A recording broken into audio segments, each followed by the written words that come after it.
Hi అండి. అందరికీ నమస్కారం. ఈరోజు మరొక మంచి కథతో మీ ముందుకు వచ్చాను. ఈ కథను కూడా ఆదరిస్తారని మనస్ఫూర్తిగా కోరుకుంటూ ఇక లేట్ చేయకుండా మనం కథలోకి వెళ్ళిపోదాం. కమల నల్లగా ఉంటుంది, లావుగా కూడా ఉంటుంది. యుక్త వయసు కనుక నిగనిగలాడుతూ ఉంటుంది ఆమె. ఆమె డిగ్రీ మొదటి సంవత్సరం చదువుతున్నప్పుడు నా చదువు 10వ తరగతి. ఇద్దరం ఎదురెదురిళ్లలో ఉండేవాళ్ళం. ఇద్దరం పక్క పక్కగా నడుస్తూ ఉన్నాం. శివరాత్రి జాగరణ అంటూ మేల్కొని ఉన్నాం. ఒక టిక్కెట్తో 2 సినిమాలు అంటే అందరం వెళ్తున్నాం. కమలాని పిలుస్తూ ఉంది తన తల్లి. కమల ఆగి అటు తిరిగి చూసింది. నేను కమలతో పాటు నిలిచిపోయాను. మా వెనుక కమల అమ్మ, మా అమ్మ ఇద్దరూ వస్తున్నారు. నెమ్మదిగా నడవండి అని కమల వాళ్ళ తల్లి చెప్పింది. మీతో మేము నడవలేకపోతున్నాం అని అమ్మ కూడా అంది నవ్వుతూ. ఇక తప్పక అందరం కలిసి నడిచాము. సినిమా హాల్లోకి చేరుకున్నాం. మా అమ్మలు మా ముందు కుర్చీలో, నేను కమల సరిగ్గా వాళ్ళ వెనక కుర్చీల్లో కూర్చున్నాం. కమల పక్క సీట్లు కావాలి అని మమ్మల్ని అలా సర్దింది. మొదట సినిమా మొదలైంది. లవ్ సాంగ్ అవుతూ ఉంది. కమల సడన్ గా తన కుడి చేతితో నా ఎడమ చేతిని తన కుడి తొడ మీదకి లాగి గట్టిగా పట్టుకుంది. నాకు కొత్తగా చక్కగా అనిపిస్తుంది. ఆమెను చూశాను నేను. కమల నవ్వుతూ ఉంది. సినిమా చూస్తూ ఉండు అని మెల్లగా చెప్పింది. నేను సినిమా వైపు తల తిప్పి చూశాను. సినిమాలో దెయ్యం భయపెడుతూ ఉంది. కమల నా ఎడమ చేతిని మరింత గట్టిగా నొక్కుతుంది. నాకు ఓర్చుకోలేక కమల వైపు చూస్తున్నాను. దెయ్యం అంటే భయం అని గుసగుసగా చెప్పింది. నాకు భయమే, కానీ నేను చెప్పలేదు. పైగా నాకు భయం లేదు అని అనేశాను పెంకిగా. నువ్వు హీరోవి, అందుకే నువ్వంటే నాకు ఇష్టం అని అంది కమల. మళ్ళీ గుసగుసగా నేను ఒక్క మారుగా పొంగిపోయాను. సినిమా వైపు చూస్తూ ఉండు అని గొణిగింది కమల. నేను అటువైపు తల తిప్పేశాను. కమల నా చేతిని అస్సలు వదలటం లేదు. మొదటి సినిమా అయిపోయింది. విరామంగా లైట్లు కూడా వెలుగుతూ ఉన్నాయి. కమల నా చేతిని వదిలేసింది. అంతలోనే లేచి మా ఇద్దరు సీట్లు మార్చింది. ఇప్పుడు నేను ఆమె అటు ఇటు కుర్చీలు మారి ఇద్దరం కూర్చున్నాం. నా సీటు కిర్రు కిర్రులాడుతూ సౌండ్ వస్తుంది. నేను నీలా బిగుసిపోయి కూర్చోలేను అని కమల చెప్పి నవ్వింది. దీనికి కుదురులేదు అని కమల వాళ్ళ అమ్మంది. తర్వాత రెండో సినిమా కూడా మొదలైంది. తర్వాత చటుక్కున కమల నా ఎడమ అరచేతిని పట్టి దాని మీద తన ఓణి పైటను కప్పింది. ఎందుకు అని గొణిగాను నేను. కమల ఏమీ చెప్పలేదు, కానీ మాట్లాడకు అని చెప్పింది మెల్లిగా. తర్వాత ఆమె పనులన్నీ నాకు వెచ్చగా చక్కగా అనిపిస్తున్నాయి. సినిమా అయిపోతుంది అనగా కమల నా చేతిని చటుక్కున వదిలేసింది. సినిమా అయిపోయింది. హాల్లో లైట్లు వెలుగుతూ ఉన్నాయి. కమల లేచి నిల్చుంది. నేను లేచి నిల్చుండిపోయాను. కమల నన్ను చూసి నవ్వింది. నేను నవ్వేసి ఇక కదిలాము. కొద్ది రోజుల తర్వాత కమల అమ్మ రమ్మంటుంది ఆంటీ అని అంది మా అమ్మతో. మేం బజారుకి వెళ్తున్నాం, ఆకలి వేస్తే అన్నం పెట్టుకో అని అమ్మ నాకు చెప్పింది. కమల ఇంటి వైపు కదిలింది. అమ్మతోనే కమల కూడా వెళ్ళిపోయింది. తర్వాత 1/2 గంట గడిచేశాక తిరిగి మా ఇంటి కమల వచ్చింది. నేను వరండాలోనే ఉన్నాను. మా ఇంటి వీధి గుమ్మం తలుపు మూసి గడియ పెట్టింది కమల. నువ్వు వెళ్ళలే అని అడిగాను తికమక పడుతూ. కమల ఏమీ చెప్పక నా కుడి చేతిని పట్టుకొని నేరుగా నన్ను గదిలోకి లాక్కొని వచ్చేసింది. తన చేతిలోని తాళం కీని నాకు ఇస్తూ మా ఇంటిది ఆ బల్ల మీద పెట్టు అని చెప్పింది. నేను అలాగే చేశాను. కమల తన ఓణి వెనక నుంచి ఒక వీసీడీ క్యాసెట్ని తీసింది. దానిని మా వీసీడీ ప్లేయర్లో సెట్ చేసి టీవీ వేసింది. ఏ సినిమా అని అడిగాను నేను. కమల ఏమీ చెప్పలేదు. టీవీలో బొమ్మ వస్తూ సడన్ గా మారింది. చూసి కమల వైపు చూశాను. అటు చూడు, మా అమ్మా నాన్న రాత్రి చూశారు. నేను తలుపుల సందులో నుంచి చాటుగా చూశాను. నీతో కలిసి మళ్ళీ చూడాలి అనుకున్నాను. వీలు చిక్కింది కనుక తీసుకుని వచ్చాను. చూడు చూడు అని అంది కమల. ఆ వెంటనే తను మంచం మీద కూర్చుంటూ రారా ఇలా నా పక్కన కూర్చో అని చెప్పింది. నేను అలానే చేశాను. టీవీ వంక చూస్తూ ఉన్నాను. ఆ ఆడామగ ముద్దులు పెట్టుకుంటూ ఉన్నారు. ఇంగ్లీష్ సినిమానా అని అడిగాను నేను. నువ్వు ఇంగ్లీష్ సినిమా చూసావా అని కమల చటుక్కున అడిగింది. ఒకసారి మా ఫ్రెండ్తో సినిమా హాల్లో, అది భయం భయంగా ఇంట్లో చెప్పక చెప్పాను అని గడబిడిలా అయ్యాడు. అవునా, ఇప్పుడు మన ఇద్దరమే కదా, భయపడకుండా చూడు, ఇలాంటివి హాల్లో చూపరులే, ఇది వేరే లెవెల్ది అని చెప్పింది కమల. నిజమే, ఇది పూర్తిగా వేరు అని కమల నా భుజాల చుట్టూ తన కుడి చేతిని తిప్పి నన్ను దగ్గరగా తీసుకుంది. వెంటనే నా ముఖాన్ని తన ముఖం వైపుకు తిప్పేసుకొని నా పెదాల మీద చటుక్కున ముద్దు పెట్టింది. నాకు చిత్రంగా అనిపించింది. నీకు తొలి ముద్దు కదూ అని అడిగింది కమల. కమల ముందు నిలువుగా తలాడించాను. బాగుందా, ఇంకా కావాలా అని అడిగింది. నిలువుగా తలాడించాను. కమల నిల్చుంది, నన్ను నిలబెట్టుకుంది, నన్ను దగ్గరగా లాగేసుకుంది. అప్పుడే వీధి తలుపు చప్పుడయింది. నన్ను వదిలిపెట్టేసింది కమల. అబ్బా వెళ్ళి చూడు, మనోళ్ళు అప్పుడే రారు, ఎవరైనా వస్తే ఏదో ఒకటి చెప్పి పంపించేసేయ్, వచ్చేయ్ అని చెప్పింది కమల. ఆ క్యాసెట్ని విసిడిలో నుంచి బయటకు తీసేసింది. నేను గది బయటకు రాగానే గది తలుపు మూసేసింది. నేను వీధి తలుపులు తీశాను.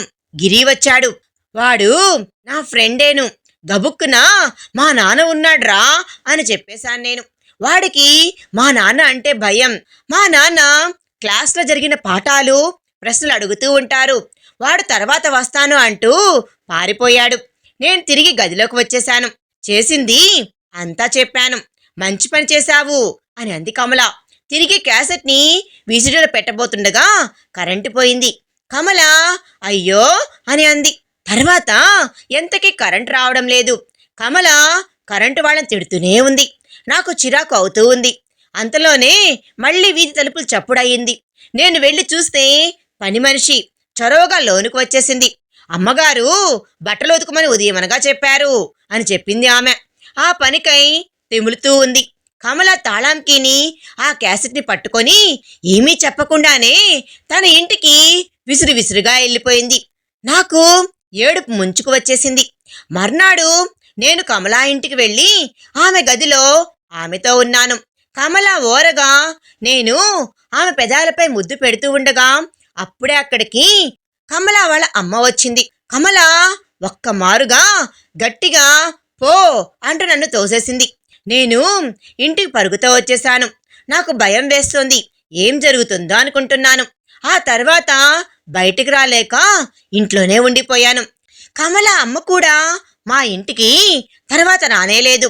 కానీ ఆ మర్నాడే తెలిసింది, కమల నిన్నటి సాయంకాలమే తన అమ్మమ్మ వాళ్ళింటికి తన అమ్మతో కలిసి వెళ్ళింది అని. ఆ తర్వాత 2 రోజులు తెలిసింది కమల ఇక అక్కడే ఉండిపోతుంది అని, అక్కడే చదువుకుంటుంది అని. ఆ తర్వాత కొద్ది రోజుల్లోనే కమల వాళ్ళ నాన్నగారు ట్రాన్స్ఫర్తో వేరే ఏదో ఊరు వెళ్ళిపోయారు. పూర్తి సామాన్లు తీసుకొని వెళ్ళిపోయారు వాళ్ళు.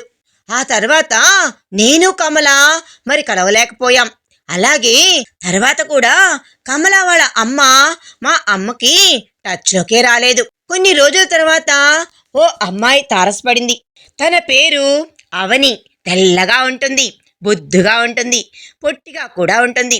10వ తరగతి చదువుతూ ఉంది. ఉదయం అవని స్కూల్కి వెళ్తూ ఉంది. అప్పటికే ఎప్పట్లాగే నేను మా షాపు బయటకు వేచి ఉన్నాను. పైనుంచి జారుతున్న బంతిలా అవని నడుస్తూ ఉంది. తన పుస్తకాలని తన 2 చేతులతో తన గుండెకేసి నొక్కి పట్టుకుంది. ఆ పుస్తకాల్లో నేను తన గుండె వైపు ఉన్న తొలి పుస్తకం అయితే బాగుండు అనుకున్నాను. ఎప్పట్లాగే చిన్నగా నవ్వుకున్నాను నేను. అంతలోనే అవని నన్ను చూసి నవ్వింది. అవని అవని అని తన వెనక వస్తున్న తన స్నేహితురాలు పిలుస్తుంది. ఆమె ఆగింది. అవని సరిగ్గా అప్పుడు మా షాపుకి ఎదురుగా వచ్చి ఉంది. తన స్నేహితురాల్ని చూస్తూనే మరోమారు నన్ను చూస్తూ మళ్ళీ నవ్వింది. తర్వాత తన స్నేహితురాలు కలవడంతో ఆమెతో కలిసి ముందు కదిలిపోయింది. వీధి మలుపు వద్ద వెనుతిరిగి నన్ను చూస్తూనే ఆ మలుపు తిరిగి మెయిన్ రోడ్ మీదకి వెళ్ళిపోయింది అవని. నేను షాపులోకి వెళ్ళిపోయాను. నేను ఇంటర్మీడియట్ 2వ సంవత్సరం చదువుతున్నాను. ఇంగ్లీష్ పరీక్ష వరుసగా 2 మార్లు తప్పడంతో మా వీధిలో మా ఇంటి ముందు భాగంలో నాన్న తను అంతవరకు నిర్వహిస్తున్న పుస్తకాల షాపులో నన్ను కూర్చుండబెట్టేశాడు. తొలుత ఇష్టం లేకపోయినా కష్టంగా ఉన్న షాపుకు వచ్చే అమ్మాయిలు ఎక్కువగా ఉండడంతో షాపులోనే ఎక్కువగా ఉండుటకు నేను మక్కువ పడ్డాను.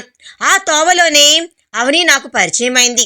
పైగా మా షాపు దాటుతూనే తన స్కూల్కి వెళ్ళడం రావడంతో మా మధ్య మరింత చనువు చోటు చేసుకుంటూ ఉంది. అలాగే ఆదివారాల సెలవు రోజుల్లో కూడా నా కోరిక మేరకు ఏదోలా కలిసే వెసులుబాటుకు తను సమ్మతించడంతో నేను మరింతగా ఆమె వైపు మొగ్గాను. నా పుట్టినరోజున అవనిని ఒప్పించి ఏకాంతంగా ఉన్న చోటుకి ఆమెను తీసుకొని పోయాను. అక్కడ మేమిద్దరమే ఎదురెదురుగా గుట్టలాంటి ఆ ప్రదేశంలో కూర్చుని ఉన్నాం. నా పుట్టినరోజుకి కానుక లేదా అని అడిగాను నెమ్మదిగా. లేదు, ఏమీ తేలేకపోయాను అని నొచ్చుకుంది అవని. పోనీ నేను అడగనా, ఇస్తావా అని అడిగాను కొంటిగా. ఏం కావాలి అని అడిగింది అవని వింతగా. ముద్దు అని చెప్పేశాను. అమ్మో వద్దు అని అంది. గమ్మున లేచి నిలబడింది. నేను నిల్చున్నాను. అవని 2 చేతుల్ని ఉడుపుగా పట్టుకున్నాను. ఆమెకి నాకు మధ్య కొద్ది దూరమే ఖాళీగా ఉంది. ప్లీజ్ ఒకే ఒక్కటి అన్నాను. అబ్బా వద్దు అని అవని అంది. వెంటనే వెళ్ళిపోదామనంది. అయినా కూడా నేను బ్రతిమిలాడుతూనే ఉన్నాను. గబుక్కున వంగి ఆమె పాదాలను పట్టుకున్నాను. అవనిలో విసుగు గుప్పున తగ్గిపోయాయి. తను నిలకడగా అయింది. కదలకుండా అక్కడే ఆగి నిలకడగా నిలిచిపోయింది. నేను పొంగిపోయాను. ఒక్కటే అన్నాను. అవని ఏమీ అనలేదు. ఆమెకు దగ్గరగా జరిగాను. మా ఇద్దరి మధ్య దూరం లేదు. ఆమెని గమ్మున కౌగిలించుకున్నాను. ఆమె కుదురుగానే ఉంది. నా 2 అరచేతులతోనూ ఆమె ముఖం పట్టుకున్నాను. అది నిండుగా ఉంది, మెత్తగా ఉంది, వెచ్చగా కూడా ఉంది. అవని తన కళ్ళ రెప్పలు మూసుకుంది. నా పెదాలతో ఆమె పెదాల మీద ముద్దు పెట్టాను. తర్వాత అవని తన తలని వెనక్కి లాక్కుంది. ఒక్కటే అన్నాను గదా, అది ఇంకా కాలేదుగా అని అన్నాను దిగులుగా. అవని కళ్ళు సాగదీస్తూ హే అని అంది. అయినా నా కౌగిల్లోనే ఉంది, సగమేగా అయింది అని అన్నాను దీనంగా. అవని మళ్ళీ తన కళ్ళ రెప్పలు మూసుకుంది. ఆమె పెదాల మీద ఈ మారు చిరునవ్వు ఉంది. నేను ఆమె ముఖాన్ని దగ్గరగా లాక్కున్నాను. తర్వాత ఆమె పెదాల మీద నా పెదాలు పెట్టాను. ఆమె కదలడం లేదు. నేను హుషారుగా గాఢంగా నా కోరిక తీర్చుకున్నాను. పిమ్మట నీకు తొలిముద్దు కదూ అని అడిగాను. తను గమ్మున తన కళ్ళ రెప్పలు విప్పేసింది. మరీ అని అంది చిత్రంగా. అది ఎలా ఉంది అన్నాను. పో అంటూ నన్ను తోసేసింది ఆమె. తను బయలుదేరింది. నేను ఆమె పక్కనే చేరి నడిచాను. మా వీధి దారిలో మేమిద్దరం ఎవరిళ్ళకి వాళ్ళం వెళ్ళిపోయాం.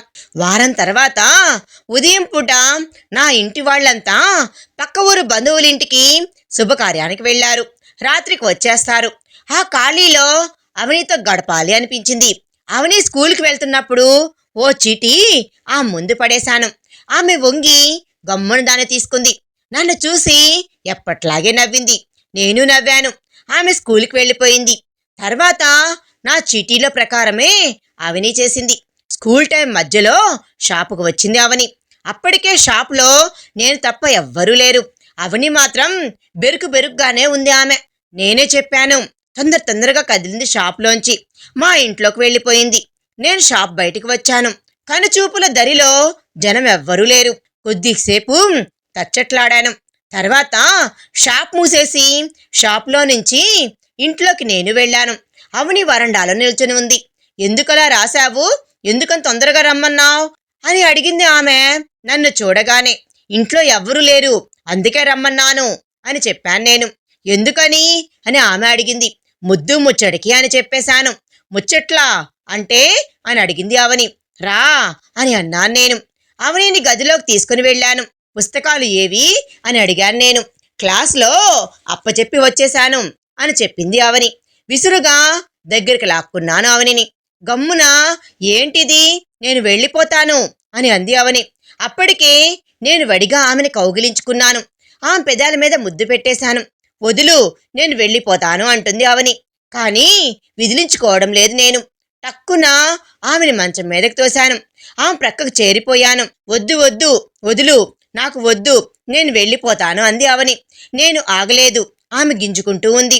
అలుపుతో రొప్పుతూ ఉంది. హే వదులు, నువ్వు మోటుగాడివి, వెళ్ళిపోతాను అని అంది ఆమె. నాకు ఏది వీలు కావడం లేదు. నేను అవనిని వదిలేశాను, లేచాను, షాప్ తలుపు తెరుచుకున్నాను. ఆమె వెళ్ళిపోయింది. ఆ తర్వాత అవని నన్ను ఎప్పుడూ చూడలేదు, నన్ను పట్టించుకోవడం కూడా లేదు. చాలా మార్లు నేను మాట్లాడే ప్రయత్నమే చేశాను. ఒకసారి నన్ను మూర్ఖుడివి, మొరటోడివి అంటూ అవని అరిచింది. నేను భయపడిపోయాను. ఆ తర్వాత అవని శివంగి లెక్క మారిపోయింది. దాంతో అవని నాకు వెగటగా అనిపించింది. దాంతో ఆమెకి దూరంగా జరిగిపోయాను. అప్పట్నుంచి అవని నాతో మాట్లాడటమే మానేసింది. కానీ నేను మళ్ళీ ఎవరు దొరుకుతారా అని ఎదురు చూస్తూ ఉన్నాను. అంతలో నందిని తెల్లగా ఉంటుంది, నిండుగా కూడా ఉంటుంది. 10వ తరగతి తప్పింది ఆమె. తరచూ పుస్తకాలకై మా షాపుకు వచ్చేది. అలా పరిచయమైంది ఆమె. ఆ రోజు నందిని వస్తే, ఈ పుస్తకం ఇవ్వు, తను తెమ్మనమని చెప్పింది అన్నావు కదా.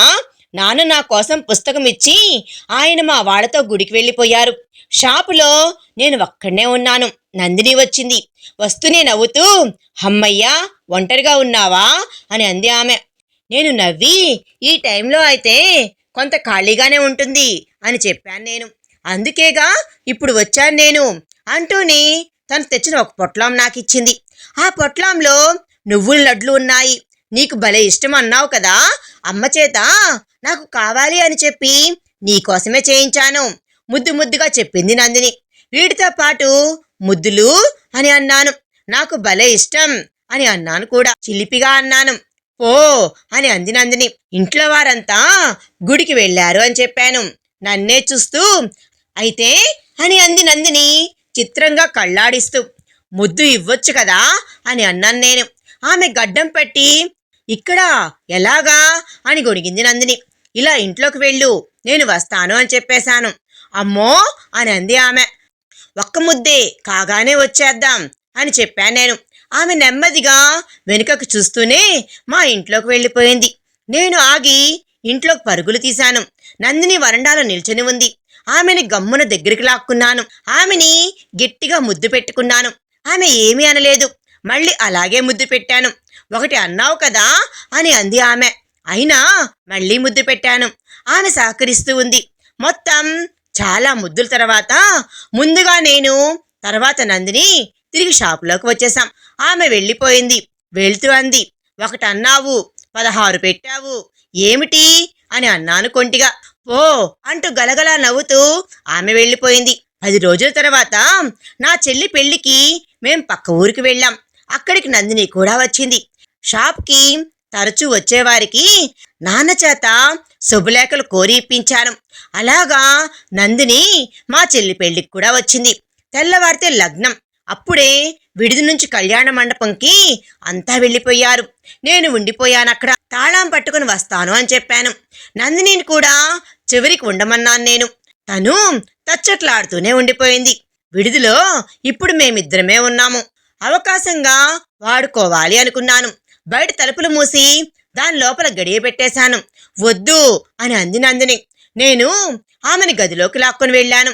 హాల్లో నుంచి కొద్దిసేపే వెంటనే మనం వెళ్ళిపోదాం అని చెప్పింది నందిని. ఆత్రంగా లాక్కున్నాను ఆమెని. ముద్దే కదా అని అడిగింది ఆమె.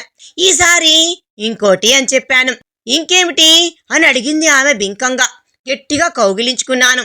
తొలుత ఆమెను గట్టిగా ముద్దు పెట్టుకున్నాను.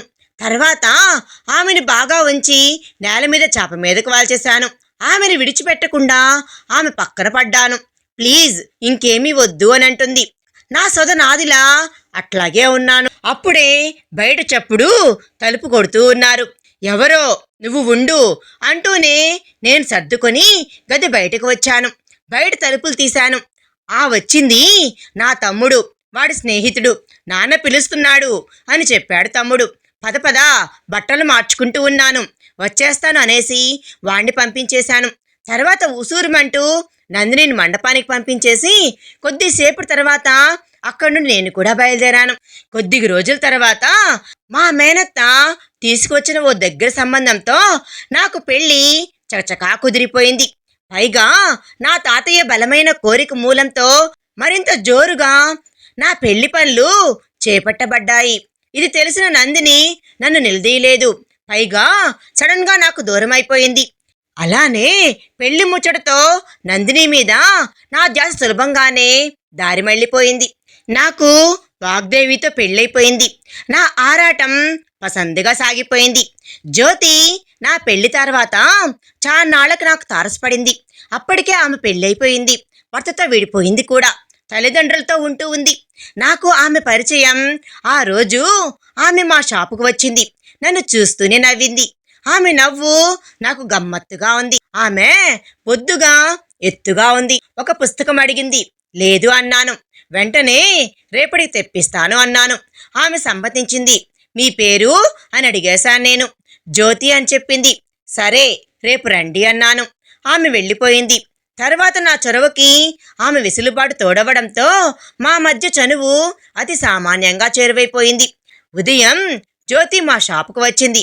ఆమె నవ్వుతూ నన్ను చూస్తూ, సాయంకాలం మా వాళ్ళు ఊరి వెళ్తున్నారు, నేను మాత్రమే ఇంట్లో ఉంటున్నాను అని చెప్పింది చాలా గుసగుసగా. షాపులో మరో ఇద్దరు ఉండడంతో ఆమె వెంటనే వెళ్ళిపోయింది. సాయంకాలం గడవగానే షాప్ మూసేశాను నేను. భోజనం కూడా చేశాను. జ్యోతి ఇంటికి వెళ్ళిపోయాను నేను. మా ఇంట్లో బయట కొంచెం పని ఉంది, రావడం కొంచెం ఆలస్యం కావచ్చు అని చెప్పేశాను. ఇంట్లోకి నేను రాగానే జ్యోతి తలుపు మూసేసింది. నన్ను గదిలోకి తీసుకొని పోయింది. మంచం మీద కూర్చోబెట్టింది. ఆమె అందించిన జిలేబీలు తిని ఆమె ఇచ్చిన డ్రింక్ కూడా తాగాను. తర్వాత ఆమె కదలికలతో ఆమెకు చేరువై తమకంగా ఆమె శరీరం వెచ్చతనం చవి చూశాను నేను. ఇంటికి తిరిగి వచ్చేశాను. జ్యోతితో తొలిమారు పొందు చాలా అనుకూలంగా అందుబాటుగా అయింది. అది ఆమె వైపు నుండి సునాయాసంగా అందిపోవడంతో ఆమెది చాలా చలాకితనం. అదే నాకు అనుకోగా అయింది. ప్రతిమారు ఆమెతో పొందుకు జ్యోతి తొలిమారు తను అందించిన పొందుకి ముందు నన్ను ఒక్కటడిగింది. నీకు వెసెక్టమీ అయ్యిందా అని అందామె. నేను టక్కున అయ్యింది అన్నాను. నిజంగా అది సరికనుక ప్రతిమారు జ్యోతితో ప్రతి పొందు నాకు ప్రతీకారమే. అలా అవకాశం కుదిరినప్పుడల్లా మా మధ్య పొందు విచ్చలవిడిగా విజృంభిస్తుంది. అలా సాగుతున్న మా మధ్య వ్యవహారం తలవని తలంపుగా పుటుక్కున తెగిపోయింది. జ్యోతి మూలంగానే, కారణం తెలీదు, తను తెలపనే లేదు. మేము ఎంత ఈజీగా కలిశామో అంతేలా విడిపోయాం. నాకు దగ్గరగా ఉంది. ఆమె దిగువ పెదవిని నా కుడి చేతి బొటన చూపుడు వేలుతో పట్టి దాన్ని కిందకి లాగుతూ ఆమెని గట్టిగా ముద్దు పెట్టుకున్నాను. నీది అంతా కొత్త పద్ధతి అని అంది లక్ష్మి. అయినా ఆమె తన ముఖాన్ని ఇంచి కూడా కదపక అలానే ఉంచి నిల్చుని అట్లాగే ఉంది నా చేరువున. అంటే నీకు పాత పద్ధతులు ఏమైనా తెలుసా అని అడిగాను. వెంటనే నవ్వాను. మా అక్కా బావల సరసం గది కిటికీలో నుంచి బోల్డ్ అన్నిసార్లు చూశానులే అని చెప్పింది లక్ష్మి. నేను తిరిగి నవ్వాను. లక్ష్మి పరిచయం నా చేష్టలన్నిటికీ ఆమె ఒప్పుకుంది, సహకరిస్తూ ఉంది. కానీ కలయికకు మాత్రం ఒప్పుకోవడమే లేదు. నేను తన నాన్నని కలిసిన పిమ్మటే అది అని తేల్చి చెప్పేసింది. దానికోసమే తప్పిస్తున్న నేను తప్పక ఆమెతో కలిసి ఆమె నాన్నని ఒక రోజున కలిశాను. మీకు పెళ్ళైనా మీరు నా కూతురు కోసమే మీ ఆవిడని వదిలేసి వచ్చేస్తారన్నమాట. నా కూతురు కోసమే నేను, అందుకు సరే అంటున్నాను అని చెప్పాడు ఆయన. నేను తలాడించాను. నా వ్యాపారం సాగడం లేదు, నాకు భారీ మొత్తం కావాలి. మీకు బాగానే ఉంది కదా, నాకు సర్దండి అని సూటిగానే నాతో అన్నాడు ఆయన. నేను అద్దిరిపోయాను, కదిలిపోయాను. లక్ష్మితో కలవడం నా వల్ల కాదు అనుకున్నాను. కావాలనే లక్ష్మికి నేను దూరంగా అయ్యాను. నాకు నా చర్య సరైనదే అనిపిస్తుంది ఇప్పటికీని. దేవి ఈమెతో నాకు పరిచయం సూటైన ప్రయత్నంతో ఏర్పడింది. ఈమెకు తొలుతనే నాలోని తనపైన తపన తెలిపాను. అది ఒక ఉత్తరం ద్వారా. ఆ ఉత్తరంలో నా తహతహని సహజంగానే వ్రాశాను. దేవి ఆ ఉత్తరం చదివి నిజమేనా అని అడిగింది ఆమె. నిక్కచ్చిగా అన్నాను. దేవి చలించింది. అది మొదలు దేవి నాకు తన కనికరం నికరంగా అందిస్తుంది. అది మొదలు ఈమె చెంత నాకు చిక్కనైన చేరువ దక్కుతోంది. అది మానసిక ఓదార్పుగానే తప్ప శారీరక చమత్కారంగా ఎంత మాత్రమూ కాదు. అయినా చాలా సౌఖ్యంగా, సౌలభ్యంగా దేనికైనా ప్రాకులాడుతూనే ఉన్నాను. కనీసం ముద్దులైన దొరకపోవా అని తప్పిస్తున్నాను. ఒక మారు మాత్రం నాకు ముద్దు కావాలి, ఇవ్వాలనుకుంటే రేపు ఓణి వేసుకోనరా అని చెప్పేశాను నేను. దేవి ఎక్కువగా మోడ్రన్ డ్రెస్సుల్లోనే కనిపించేది. అలాగే మరుసటి రోజు దేవి ఓణిలో వచ్చింది. నేను పొంగాను, చాక్లెట్ ఇచ్చాను, దాన్ని తిను అని చెప్పాను. తింటేనే ముద్దు పెట్టుకుంటాను అని చెప్పాను. అప్పుడు దేవి ఆ చాక్లెట్ని తినలేదు. నేను అప్పుడు ముద్దుకి పట్టనే లేదు. దేవి చెంత సాంగత్యం నాకు హాయినిచ్చేది. దేవి సహజ నవ్వు నాకు ఊరటనిచ్చుతూ ఉండేది. ఉదయం వస్తూనే దేవి రాణిని కలిసింది. నేను జంకాను. పరిచయం చేసుకుంటూ చెప్పింది, తనంటే నీకు భలే మక్కువాట కదా అని అడిగింది ఆమె. ఏదో పరిచయం అంటూనే ఇంకా చెప్పబోతుండగా, దేవి తను నీ దారిన ఉంటే నువ్వు ఎవరినీ నీ చెంత ఉండనీవంట కదా అని అడిగింది ఆమె. అంతలోనే నేను తలవని తలంపుగా మా మధ్యకి రాణి వచ్చేసింది. నన్ను నవ్వుతూ పలకరించింది. పైగా దేవి వంక చూడనే లేదు. నేను కదలిక లేకపోతున్నాను. దేవి లేచి వెళ్ళిపోయింది. నేను తనని ఉండమని కూడా చెప్పలేకపోయాను. అంతలోనే రాణి కూడా నవ్వుకుంటూ వెళ్ళిపోయింది. అంతే, అదే చివర ఆఖరు కూడా అయింది. దేవి నా చెంతకు రావడం, నన్ను కలవడం. ఆమె వెళ్తూ, మీకు చెప్పాల్సింది ఏమీ లేదు, చెప్పినా మీరు పట్టించుకోరు, మీ చీడ నేను అంటించుకోలేను అనేసింది ఆమె. నేను తేరుకోలేకపోయాను. తర్వాతగా ఆలోచిస్తూ ఉన్నాను. మళ్ళీ ఆలోచించాను. నన్ను నేను ప్రశ్నించుకున్నాను. నాలో నేను తర్కించుకున్నాను. నా మీద నాకే అసహ్యం వేసింది.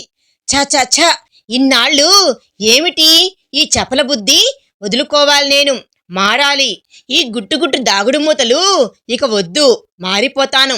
ఇన్నాళ్ళు నా కాలక్షేపాల నడుమ నేను 2 పిల్లలకి తండ్రి అనే సంగతినే విస్మరించాను. ఎప్పుడూ ఎన్నడూ వాళ్ళని కన్నబిడ్డల్లా చూసిందే లేదు. నా సొద నాదిలా, నా ప్రాకులాట నాదిగా నేను మలుచుకున్నాను. వద్దు, ఇక వద్దు, మారాలి, నేను మారతాను. నా భార్య వాగ్దేవి నాకు కావాలి, నేను కోరాలి. పిచ్చిది, నా దాపరికాలతో, నా నికృష్టాలతో చాలా కోల్పోయి ఉంటుంది. నన్నే నమ్ముకుంది, నన్నే సమ్మతిస్తూ ఉంది. ఇక తను నేను లాలించుకోవాలి, తననే పాలించుకోవాలి. అవునవును, ఇక మీదట నేను నా భార్య, అబ్బా అని అనుకుంటుంటే ఎంత భారమో తీరిపోయింది, అంత భయం పోయింది. వాగ్దేవి తను నన్ను చూస్తూ ఉంది. ఆమె కొప్పు ముడిన 3 మల్లెల్ని చుట్టాను.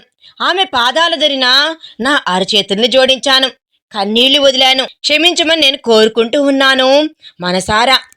ఇంతటితో ఈ కథ సమాప్తమైంది. మరొక మంచి కథతో మీ ముందుకు వస్తాను. ఈ కథ నచ్చితే లైక్ చేసి మీ విలువైన అభిప్రాయాన్ని కామెంట్ రూపంలో తప్పకుండా తెలియజేయండి. కొత్తవారు మన ఛానల్ చూస్తున్నట్లయితే ప్లీజ్ సబ్స్క్రైబ్ చేసుకోండి.